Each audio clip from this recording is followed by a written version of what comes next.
이 시간에는 요한계시록 강해 보완 40번째 시간입니다. 요한계시록에서 예수 그리스도는 두 번째 신인가 한 분 하나님이신가 라는 제목으로 함께 말씀의 은혜를 나누기를 원합니다.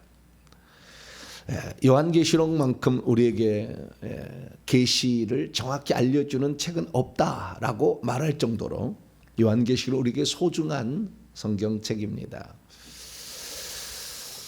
요한계시록이 없었다 한다면 지금과 같은 얘기를 저도 안 했겠죠. 지금 이렇게 제가 요한계시록 강의에서 할 얘기가 요한계시록 강의를 제대로 알기 위해서는 언어를 좀 알아야 돼요. 언어를 헬라 언어를 모르면 한글 개혁성경 1000번 10,000번 읽어도 절대 못 깨달을 말들이 많이 나와요.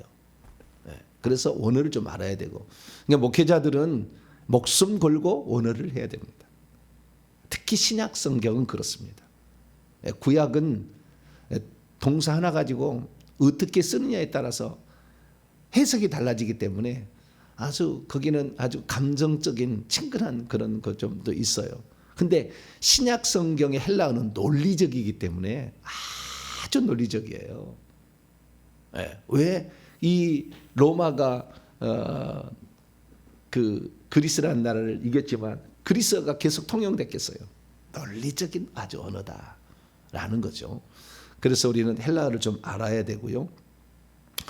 그리고 그 다음에 하늘의 실상을 알아야 됩니다.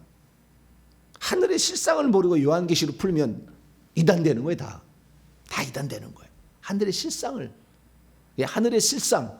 우리 하늘의 실상은 요한계시록 5장 6장 아니요 4장 5장 21장 22장에 하늘의 실상이 나오는데 실제적으로는 그 달도 알아야 돼요. 그래서 하나님 보좌가 있고 하나님 보좌 앞에 오른쪽에 24장로 왼쪽에 4,000명의 성가대 앞쪽에 14만 4천 명 곧 너머에 허다한 무리들이 있다는 거 하늘의 실상을 알아야 정확히 성경을 또 풀 수가 있어요. 24장로가 누군지는 안 나오잖아. 요한계시록에 아무리 읽어봤자 실상을 알아야 돼. 천국을 지금 볼 수 있어야 된다고 말이에요. 그렇지 않으면 이 요한계시록 엉뚱하게 풀 수밖에 없어요. 세 번째는 뭐냐? 하나님이 누군지를 제대로 알아야 되는 거예요. 요한계시록을 풀려면. 근데 요한계시록이 독특한 것은 뭐냐? 독특한 것은 예수님을 삼위일체의 한 분으로서 예배의 대상에 포함시키지 아니하고 한 분 하나님으로서 예배의 대상에 포함시키고 있다는 거예요. 이게 아주 가히 충격적이에요. 신학을 하지 아니하고 공부를 하지 않은 사람은 그것이 그것하고 목사님 얘기나 다른 분 얘기나 비슷비슷한 것 같아요. 이렇게 얘기하는데 엄청 차이가 있는 거예요. 다시 얘기해 보겠습니다. 요한계시록은 예수님을 삼위일체 하나님의 한 분으로서 예배의 대상에 포함시키지 않고 한 분 하나님의 예배의 대상 안에 예수님을 포함시키고 있다. 이게 아주 중요한 거예요. 그러니까 삼신론적으로 접근을 안 한다는 겁니다. 요한계시록은. 하나님을 삼신론적으로 접근 안 하고 한 분 하나님으로서 접근을 한다는 거예요. 그러면서도 삼위일체 하나님을 얘기를 해줘요. 결국에. 그러니까 우리의 하나님에 대한 시각을 제대로 가르쳐주는 다른 것들은 좀 흩어져 있어요. 조금씩 다른 데서는. 그런데 여기는 집중적으로 집중 포화를 하고 있다 그죠. 그래서 제 생각을 이렇게 이런 생각들이 저는 처음부터 그런 게 아니고 어쨌든 우리가 구원론에 대해서 잘못 알고 있었다. 요한계시록 3장 5절을 통해서 충격을 내가 받았고 하나님 보좌가 한 개뿐이다라는 것에 또 충격을 받아가지고 우리의 구원론 새 예루살렘 성 안에 들어가야 구원이구나. 성 밖으로 나가면 안 되는구나. 이 성 밖이라는 존재에 대해서 요즘에 가장 잘 얘기하시는 분 중에 하나가 윤제시카 목사라고 있어요. 윤제시카 목사님. 인터넷 검색해봐요. 책 4권 냈어요. 이분이. 윤제시카 목사님. 그 목사님 여자 목사님인데 구세군 목사님이에요. 그분은 성 밖에 대해서 정확히 얘기하고 있어요. 저는 제가 얘기하는 모든 부분은 나 혼자만 얘기한 게 아니에요. 제가 얘기하는 건 다 누구한테 검증을 다 받은 거예요. 천국에 직접 눈 떠서 바로 보시는 분한테 다 검증을 받는 거예요. 제가 그냥 제가 이렇게 얘기하는 게 아니라고요. 그러니까 제가 하는 말은 그냥 단순한 말은 아닐 것이다. 날 생각하고 들으시면 되고, 나 모르시면 어떤 것이 이해가 안 되시면 찬장에 올려놓고 나중에 이건 알아야 되겠다 하시면 되겠고, 아시는 분들은 적극적으로 이렇게 제가 소개하는 분들을 들어보시면 알 수가 있어요. 그런데 어쨌든 천국의 실상도 알아야 되고 뿐만 아니라 한 분 하나님도 알아야 되고 원문도 알아야 되잖아요. 그래야만이 요한계시록을 풀 수가 있어요. 그래서 제가 이런 것들을 그럼 처음부터 그런 분들의 도움을 받았느냐, 그게 아니고 성경을 보다가 하나님 깨우쳐 주신 것을 자꾸 인도하셔서 혹시 나같이 생각하는 분도 있을까라고 찾아봤더니 있더라고. 있더라고 다. 그래서 그분의 도움을 많이 받은 거예요. 방금 제가 얘기한 것, 요한계시 나오는 예수님은 삼위일체 하나님 한 분으로서 예배의 대상에 포함되지 않고 한 분 하나님의 존재에 예수를 포함시키고 있다라는 걸 누가 얘기하느냐? 전 세계 기독교 우리 신약학이죠. 전 세계 신약학 중에서 최고의 권위자로 일컬어지는 리카드 보컴이라는 교수가 있어요. 영국의 신학자인데요. 지금 안 돌아가셨어요. 46년생인데 우리나라 말하면 77세겠죠. 안 돌아가셨어요. 영국 세인트 앤드루스 대학교의 신학학 교수였다가 퇴직하시고 명예교수로 이렇게 존재하시는 분이에요. 이분이 영국 성공회죠. 영국은 성공회입니다. 이름이 우리 개신교하고 로마 카톨릭하고 중간 위치 거기에 있는 거예요. 근데 이 신학학자로서 최고로 쳐주는 분의 한 사람이에요. 이분이.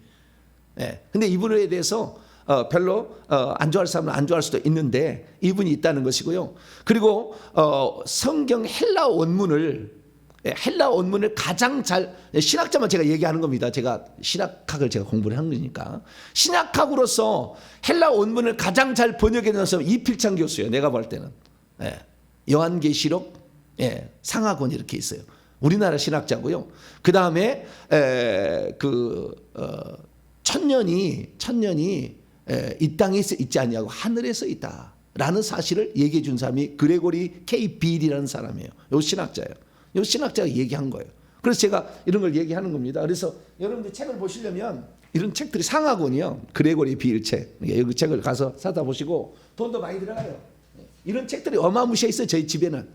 이런 신학자들. 이거 상하권 이것도. 이필창 교수도.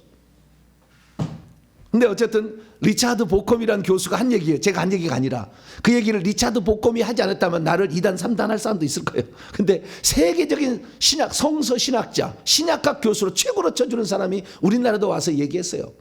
총신대에서 아마 강의했을 겁니다. 이렇게 하신 분이 얘기한 거예요. 근데 이분의 이야기를 잘 모르는 사람 그냥 그런 모양이다 이렇게 듣지, 이게 심각하게 듣질 않아. 근데 저는 원래부터 성경 말씀에 대해서 이거에 대해서 확실하게 저는 전하고 싶고, 제가 목회자로서 거짓말하면 안 되잖아요. 나중에 내가 열심히 생활했는데 넌 성받기다야, 그리고 하나님 넌 조금 안 되겠다 이렇게 보내면 어떻게 해요? 나는 목숨 걸고 하는 거예요. 목숨 걸고 적당히 해 그냥 막 하는 게 아니에요. 저는. 그런데 여기에서 그래서 우리가 하나님을 알아야 되는데 요한계시록에서 예수님을 소개할 때는 어떻게 소개하느냐? 요한계시록에서 예수님은 삼위일체 하나님으로서 소개하는 게 아니라 한 분 하나님 안에 예수님이 들어가 있다고 말해요.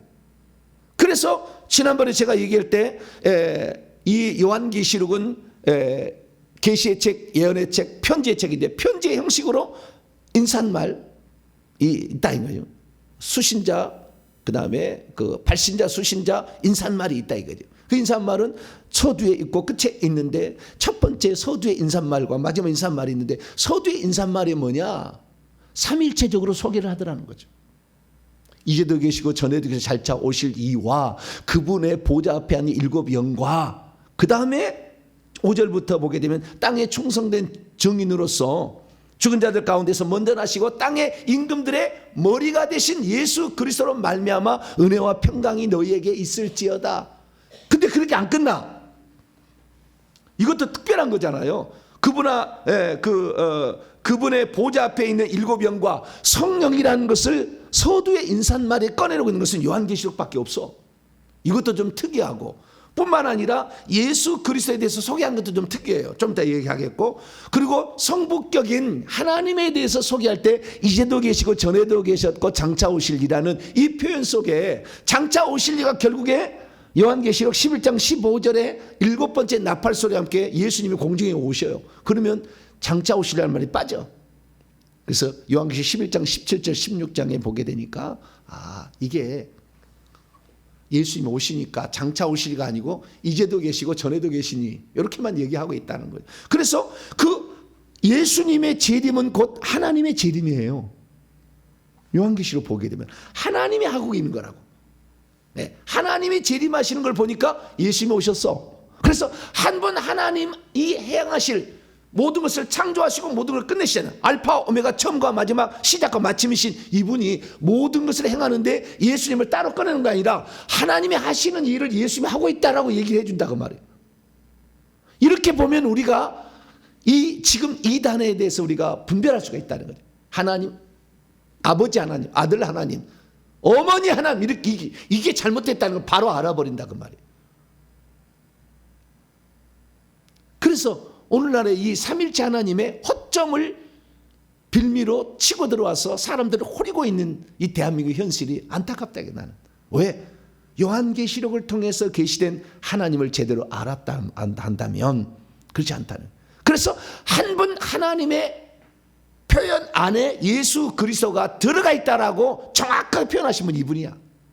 제가 나중에 보니까, 책을 읽어보니까 다. 그래서 우리가 예수님에 대해서 공부를 해야 되는데, 그 예수님에 대해서 공부를 하게 될 때 요한계시록만큼 잘 얘기한 게 없다. 예수님에 대해서 제가 30번 강의를 했어요. 요한계시록에 나타난 예수님이 누군가 30번의 강의를 했어 제가.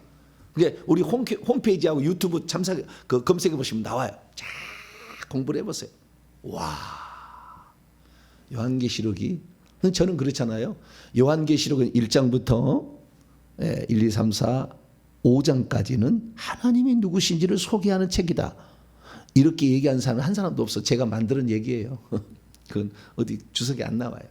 제가 공부를 해보니까 그렇게 정의해도 무리가 되지 않겠다. 하나님이 누구신가. 그래서 오늘 예수님은 이제 어제까지는 성령 얘기를 했고요. 성령이란 말 단어 없어요. 요한계시록에는.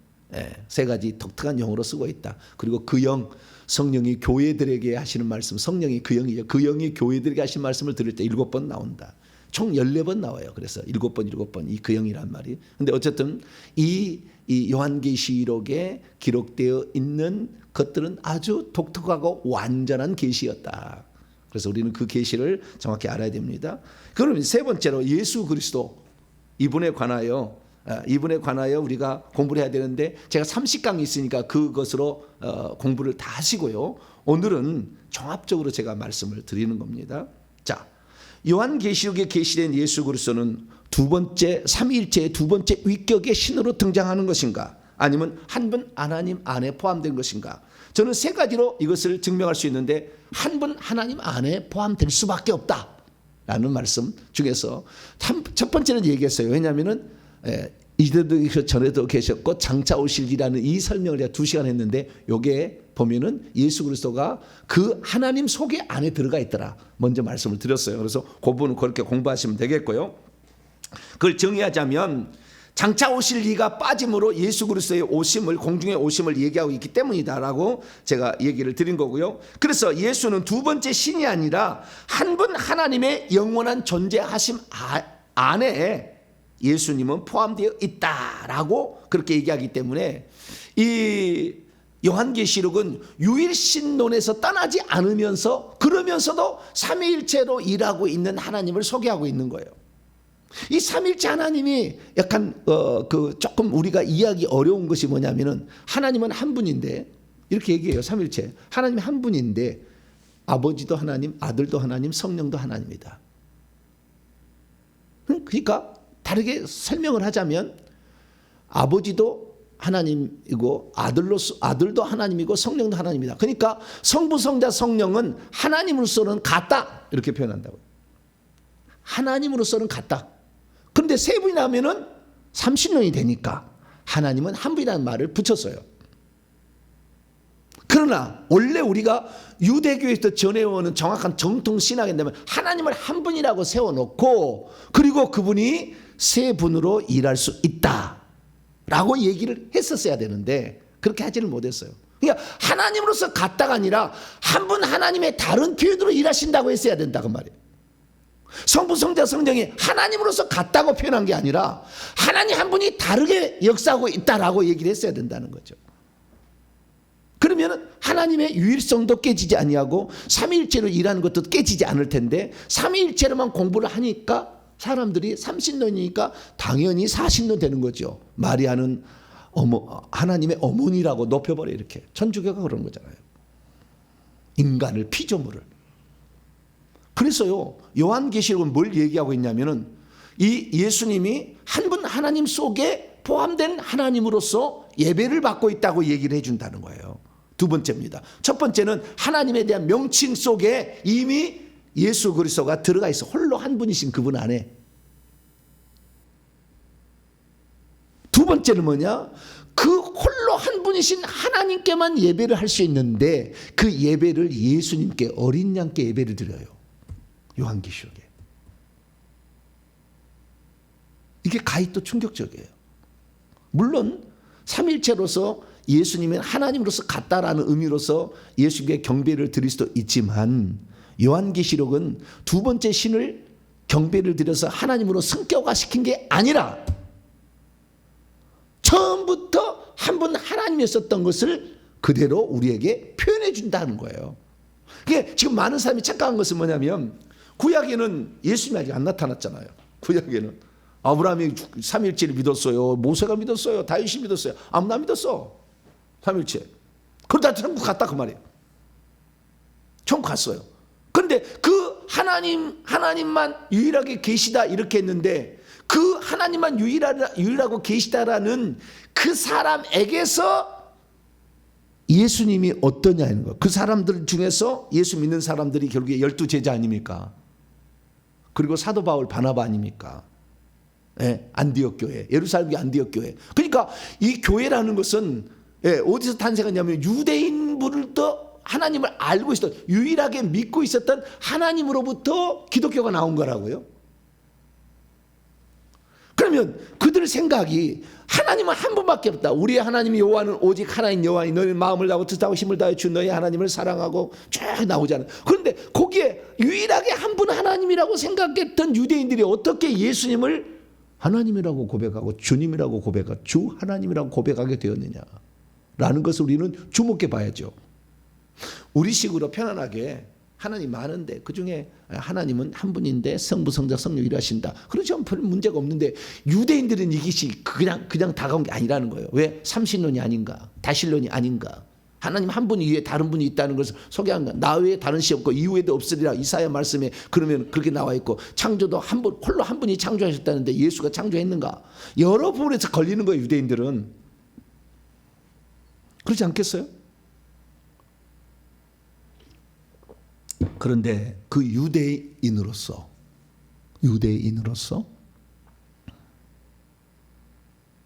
하나님을 한 분이라고 믿으면서 예수님을 두 번째 신인데도 하나님으로 인정해 주자라는 게 아니라 한 분 하나님 안에 예수님이 들어가 있다고 안 사람이 누구냐? 사도 요한이라고 말해요. 사도 요한. 그래서 사도 요한이 얘기를 해놨어요. 자 보세요. 1장 5절을 보게 되면 예수님에 대한 성자에 대한 소개가 나와요. 충성된 증인으로 죽은 자들 가운데서 먼저 나시니 프로토토코스 장자, 맏형이라고 얘기할 수 있죠. 죽은 자들 가운데서 먼저 나시니 땅의 왕들의 통치자이시니 아르콘 통치자이시니 예수 그리스도요. 그러므로 은혜와 평강이 너희 있을지가 편지 형식이죠. 그런데 그 뒤로 5절 하반절부터 6절까지 예수님을 찬양합니다. 기원이 아니라 예수님을 찬양해서 예배로 그분을 접근하고 있어요. 자 보세요. 우리를 사랑하사 그의 피로 우리 죄에서 우리를 해방하시고 그의 아버지 하나님을 위하여 우리를 나라와 제사장으로 삼으신 그분에게, 예수님이죠, 그분에게 영광과 능력이 세세토록 에이수투스 아이오나 톤 아이오논 세대들의 세대들까지 영원토록 세세무궁토록 있기를 원하노라. 아멘. 누구에게 영광을, 찬양을 돌려요? 이제도 계시고 전에도 계시고 장차 오실 이에게 찬양을 돌립니까? 그분 앞에 보좌 앞인 7명에게 찬양을 돌립니까? 예수 그리스도에게 찬양을 돌립니까? 예수 그리스도에게 찬양을 돌리잖아. 자, 우리가 예를 들어서 우리가 이렇게 생각해 봅시다. 여기 왕이 있고, 그 다음에 여기 세자가 있고, 그 다음에 세자가 낳은 또 장가 들어가서 아들이 또 하나 있어. 그러면은 내가 와서 영광을 돌리려면은 아들을 높이면 아버지 올라갈 수도 있기는 있겠지만, 아들이 옆에 있는데 아버지는 떼놓고 아들만 올려버리면 기분 나쁘다. 그럴 거 아니에요? 만약에 예수님이 한 분 하나님으로서 예배의 대상에 같은 한 분 하나님이라고 표현되지 않으면 성부는 기분 나쁘지. 왜 아들만 찬양했냐 이놈아. 사도 요한 너 너희 아들만 찬양해? 나로부터 아들 나왔는데 뭔 소리야 지금? 네? 영광 돌리면 내가 다 했으니까 나한테 영광 돌려야 될 거 아니야? 이렇게 말할 수 있잖아요. 근데 그게 과감이 없다 그 말이에요. 성부에게, 성령에게 없어. 누구에게만? 예수님에게만 찬양을 돌리잖아. 예수님에게만, 그분에게만 영광과 능력이 세세무궁토록 있을지어다. 아이고 주여, 이렇게 하잖아요. 그럼 이건 성부 하나님을 제껴놓는 거예요. 이러면 안 돼 원래는. 그래서 우리는 이 사실을 알아야 돼. 이게 지금 뭔가 우리가 잘못 알고 있었던 게 있었다는 거예요.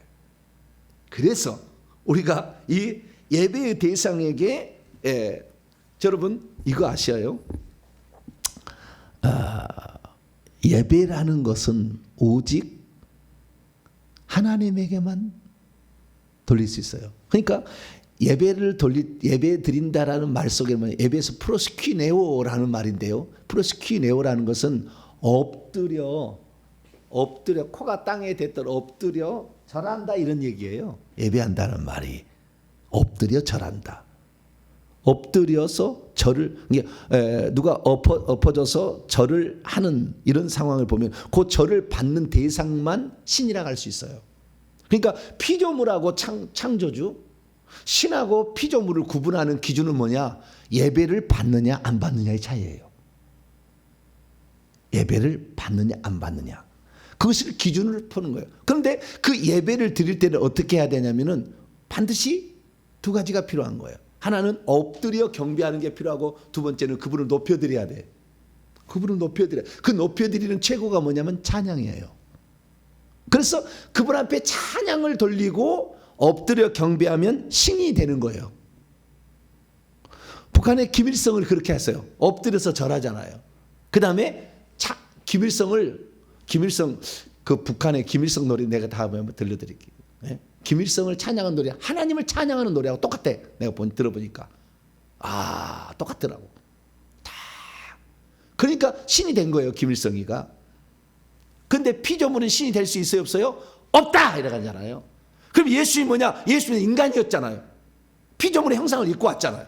그러면 그에게는 영광을 절대 예배드릴 수 없다예요. 원래는 피조물에게 예배드리는 것을 우상이라고, 우상숭배라고 하는 거예요. 하나님이 제일 싫어하는 게 우상이요. 우상 숭배하는 거예요. 1, 2계명이 나왔잖아요. 오직 내가 지었는데 왜 딴 그대한테 그 경배를 하고 그걸 높이느냐 이거지. 내가 했는데 다 가짜, 그걸 사탄 마귀가 거짓을 하는 거다 이렇게 얘기를 하는 거잖아요.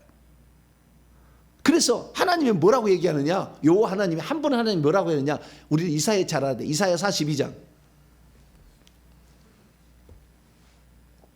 이사야 42장. 하나님 뭐라고 얘기하느냐? 8절입니다. 이사야 42장 8절 읽습니다. 시작. 나는 여호와이니 이는 내 이름이라. 나는 내 영광을 다른 자에게, 내 찬송을 우상에게 주지 아니하리라. 내 영광을 다른 자에게, 나 여호와, 한 분 하나님 나 여호와가 이전에도 없었고 이후에도 신이 없다 하는 그분이 뭐라고 하냐면은 내 영광을 뭐요? 누구에게? 다른 자에게, 다른 신에게나, 다른 신에게 줘. 만약에 다른 신에게 준다면 그 우상이라는 거예요. 그때 찬송도 그래. 내 찬송도, 내가 받을 찬송도 다른 이에게 줄 수 없다는 거예요. 그리고 우리가 오직 찬송하는 것은 누구만 찬송해야 돼요? 성부, 성자, 성령, 하나님만 찬송해야 되는 거예요. 그래서 우리 찬송가 보면은요, 성부, 성자, 성령만 찬송해요. 찬송가 보면. 그래서 우리는 한 분 하나님 찬송을 해야 되는데, 항상 저는 찬송가를 부를 때, 예전에 한 분 하나님 모를 때 그 생각이 들었어요. 뭐 생각이냐면 찬송가 27장이 가장 걸렸어요. 빛나고 높은 보좌와 그 위에 앉으신 주 예수 얼굴 영광이 해같이 빛나네. 빛나고 높은 보좌와 그 위에 앉으신 분이 주 예수다. 이거 찬송을 불러야 될까 말아야 될까 나 걱정 많이 했어요. 왜? 그분 보좌에 누가 앉아 계시대? 아버지가 앉아 계시는데 왜 주 예수께서 거기 앉아 계실까? 내가 이 생각을 했다고 말이에요. 그 고민을 풀기까지 상당한 시간이 걸려서 이제는 다 풀었지만 처음에는 그것이 쉽게 넘어가지는 않았어요. 그래서 나중에 제가 예수님께 왜 찬송을 돌립니까? 목사님 물어보니까 예수님도 하나님으로서 같기 때문에 예수님께 돌리는 것도 문제 없습니다 라고 얘기를 해서 그런 줄 알았어요. 그런데 하나님으로서가 아니라 한 분 하나님 안에 예수님이 이미 들어가 있었기 때문에 당연히 돌릴 것을, 영광을 돌려야 되는 것을 몰랐다고 말이에요, 제가. 그래서 요한계시록에 그러면 이사야 나왔으니까 48장 또 열어봐요. 하나님은 내 영광을 절대 다른 존재에게 주지 않는데요. 근데 예수님이 그 영광을 받고 있고 예수님이 찬송을 받고 있다고 말이에요. 자, 48장 11절 48장 11절 11절로 12절까지 11절로 12절까지 시작. 나는 나를 위하여 이를 이룰 것이라. 어찌 내 이름을 욕되게 하리요. 내 영광을 다른 자에게 주지 아니하리라. 야곱아 내가 부를 이스라엘아 내게 들으라. 나는 그니 나는 처음이요 또 나는 마지막이라. 나는 처음이요 마지막이라는 그 여호와께서 내 이름과 내 영광, 내 이름을 욕되게 절대 하지 않을 것이고 내 영광을 다른 존재에게 절대 주지 않을 것이다 얘기를 했다고 말이에요. 근데 요한계시록 1장 17절 들어봐봐요. 나는 처음이요 마지막이라고 누가 얘기하고 있는가? 요한계시록 1장 17절. 촛대 사이에 거니신 인자 같은 이가 뭐라고 얘기합니까? 17절 시작. 내가 볼 때 그의 발 앞에 엎드러져 죽은 자 같이 되매 그가 오른손을 내게 얹고 이르시되 두려워하지 말라. 나는 처음이요 마지막이니. 그러면 여기까지만 보면은 촛대 사이에 인자 같은 이는 성부 여호와 하나님이라 이렇게 생각할 수 있어요. 근데 그 다음 구절이 충격적이잖아요. 18절 시작. 또 살아있는 자라 내가 전에 죽었었노라. 볼지어다 이제 세세토록 살아있어 사망과 음부의 열쇠를 가지고. 죽은 적이 있는 하나님이 누구예요? 예수님이지. 성부 하나님은 신성만 있어서 죽은 적이 없어. 예수님이잖아요. 그 구약의 여호와는 한 분 하나님이 자기 하도 모세가 이름을 가르쳐달라니까 이름을 가르쳐 준 거예요. 그런데 그 한 분 하나님이 이제 진짜 육신 입고 오신 분이 누구예요? 예수 그리스도. 그러니까 이렇게 얘기할 수 있지. 만약에 아버지 것을 사칭하는 거잖아요. 만약에 예수님이 이게 가짜라고 한다면 사칭하는 거지 아버지를. 아버지를 대신하는 존재가 아니요. 예수님은 아버지의 표현이지. 아버지를 대신할 영광을 받는 게 아니라 한 분 하나님 받으시는 그 영광을 받으시고 있다고 예수님이. 왜? 예수님이 한 분 하나님이 할렐루야. 그렇게 접근해야 된다고 말이에요. 그렇지 않으면 이단에게 미혹되는 거예요. 이 삼위일체 허점을 파고 들어와서 이단이 나오는 거니까. 그래서 이 찬양, 영광과 능력, 내 영광을 다른 자에게 주지 않는다. 근데 그 영광과 거기다 플러스 능력을 세세무궁토록 그분에게 돌릴지어다 얘기한다고 말이에요. 그분은 결국에 예수님은 두 번째 신이 아니라 한 분 하나님의 예배의 대상에 포함되는, 제가 늘 표현하는 것은 한 분 하나님의 다른 표현이다. 한 분 하나님의 다른 표현이라는 것은 어디서 없어요. 근데 제가 만든 표현이에요. 리차드 보컵은 한 분 하나님의 예배의 대상에 예수님이 들어가 있다, 이렇게 표현하는 거고. 그래서 놀랍도다. 아하, 우리가 하나님을 제대로 알았어야 됐는데 몰랐구나, 알게 된 거예요. 그것이 결정적으로 드러난 것이 요한계시록 이제 5장이에요. 5장을 들어보면은 5장은 1절 보니까 보좌에 앉으신 이가 있어. 보좌에 앉으신 이가 분명히 있어요.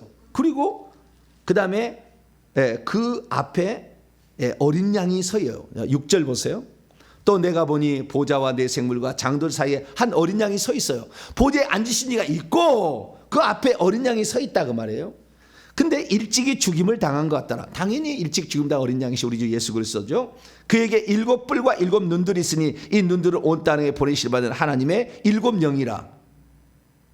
보좌에 앉으신 자가 있고 7 어린 양, 일찍 죽임당한 어린 양이 있는데 7 눈들이래. 7 눈들은 이 땅에 보내시면 하나님의 7 영이라, 성령이라는 거예요. 성부, 성자, 성령이 다 이제 이게 포함이 되잖아요, 결국에 이 말 속에. 근데 이 중요한 건 뭐냐면 7절에 어린 양이 나오더니 보좌에 앉으시니 오른손 더 두루마리를 취하세요. 그럼 여기 둘이잖아요. 그렇잖아요. 분명히 둘이잖아요. 혼자가 왔다 갔다 하는 건 아니잖아. 지금 둘이 존재한다, 그 말이에요. 둘이 존재하는데, 그래서 우리는 성부, 성자, 성령이 처음부터 존재한 게 아닌가라는 생각을 해요. 그게 아니라고 이제 얘기를 합니다. 어떻게 아니라고 얘기하느냐, 그 뒤에 보게 되면 8절에 보면 24장로들이 새 노래를 불러서 9절에 찬송을 올려드립니다. 일찍 죽임을 당한 어린 양, 그래서 각 족속과 방언과 백성과 나라 가운데서 사람들을 피로 사서 하나님께 드리셔서 그들로 하나님 앞에서 나라와 지상들을 삼으신 그분의 찬송을 올려. 누구에게 찬송을 드린다고요? 어린 양에게, 성부에게 하지 아니하고 누구에게? 성자에게 얘기를 하고 있잖아요. 깜짝 놀래. 그리고 또 11절에 보니까 이 천사가 수만의 천사가 있는데 12절에 큰 음성으로 죽임을 당하신 어린 양은 능력과 부와 지혜와 힘과 존귀와 영광과 찬송 7가지요. 7가지를 받으시기에 합당하다 또 찬송을 해. 누가? 천사들이. 여기에 내 영광을 다른 사람이 주신 영광이 안에 7개 안에 들어가 있죠. 내 영광을 다른 사람에 주지 아니하리라. 이사야 42장 8절에 내 찬송을 다른 이에게 주지 않으리라. 그런 여기에 영광과 찬송이 들어가 있잖아요. 여기에 누구에게?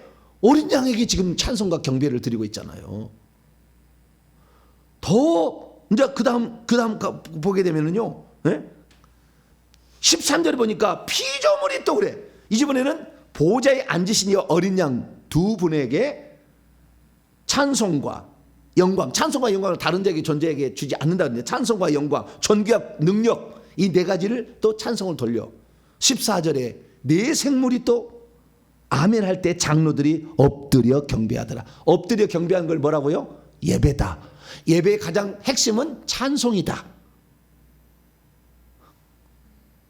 엎드려 경배를 받고 계시고 찬송을 받고 계신 이가 누구다? 일찍 죽임을 당한 어린 양.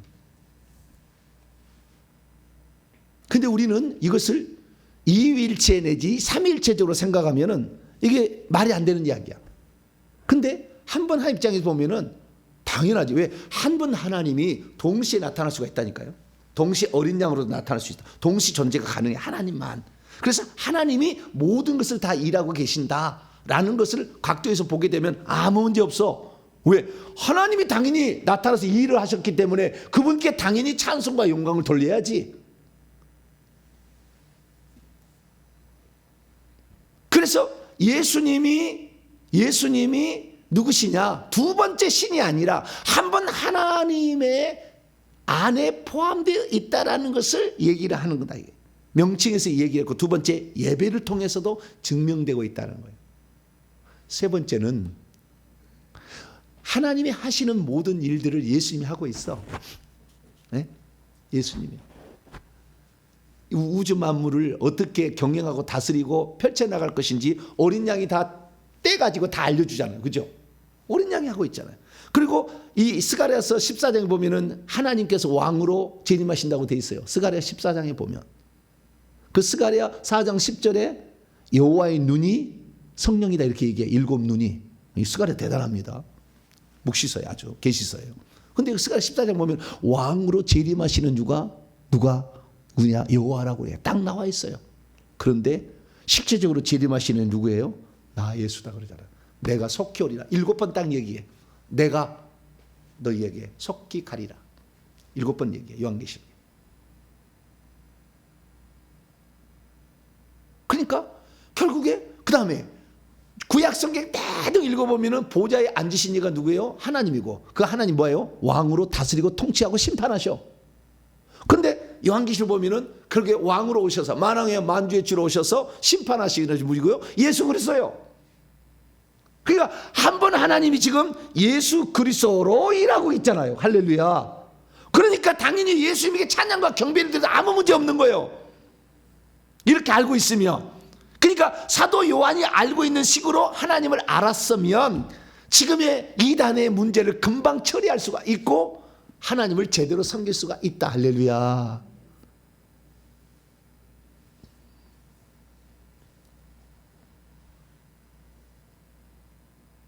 예수님이 만약에 하나님의 본체, 하나님의 본체이시나 종의 형상을 비고 왔잖아요. 본체 자체예요. 하나님이. 예수님이 하나님 본체 자체예요.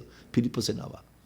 근데 하나님 본체 자체가 아니고 하나님을 대신하는 존재라고 한다면 대신하는 존재가 찬송을 받아서는 안 돼. 암행의사가 왕권을 가지고 와가지고 어떤 행사를 하는데 암행의사가 영광을 받으면 안 된다니까요. 이것은 우리 왕께 돌리시오. 할렐루야. 그렇게 해야 돼. 암행의사가. 그런데 예수님한테 그것을 24장로가 천사들이 피조물이 찬양을 드리고 엎드려 경배를 한다 그 말이에요.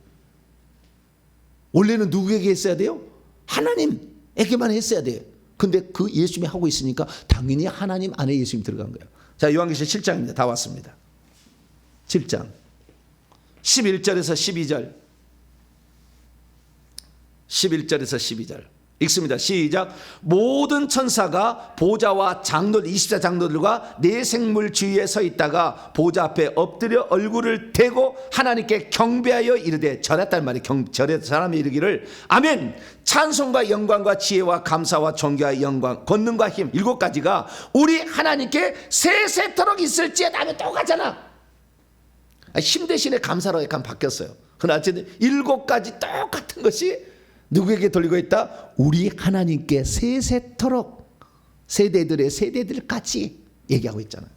그래서 우리는 아하 예수님이 유일하신 한 분 하나님 안에 들어가 있었구나. 그래서 그분인 창조주로서 찬양과 경배를 받으시기에 합당한 분이었구나. 그래서 이 예수님은 유일신론적인 경배에서 제외되지 않고 있고 예배의 대상 안에 동등하게 포함되어서 찬송과 경배를 받고 있기 때문에 우리는 예수 그리스도를 한 분 하나님이다. 할렐루야. 그렇게 믿고 따라가게 되면 아무 문제 없다. 하나님이 아들로 오셔 우리를 위해 하셨구나. 예수님을 높이면 높일수록 하나님을 높이게 되는 거예요. 할렐루야. 이렇게 되니까. 할렐루야. 네, 그래서 이 예수님만을 우리가 여기서 나중에 예수의 다른 거 믿으라면 목숨 걸고 지키시고 예수님만 나의 구주로 믿게 되는 저염 되시기를 간절히 바랍니다. 거룩하신 하나님 감사합니다. 예수님이 누구신가 정확히 알게 하시니 감사합니다. 우리가 이 예수님만 영원을 사랑하게 하여 주옵소서. 우리를 위해서 하나님이 육체를 입고 오셔서 죽으셨으니 이보다 더 큰 은혜가 어디 있겠습니까? 예수님을 높이는 것이 한 분 하나님을 높이는 것이오니 우리가 예수님만 자랑하고 예수님만 전하고 예수님만 높이며 사는 저희들 되게 해 주옵소서. 우리 주 예수 그리스도의 이름으로 기도하옵나이다.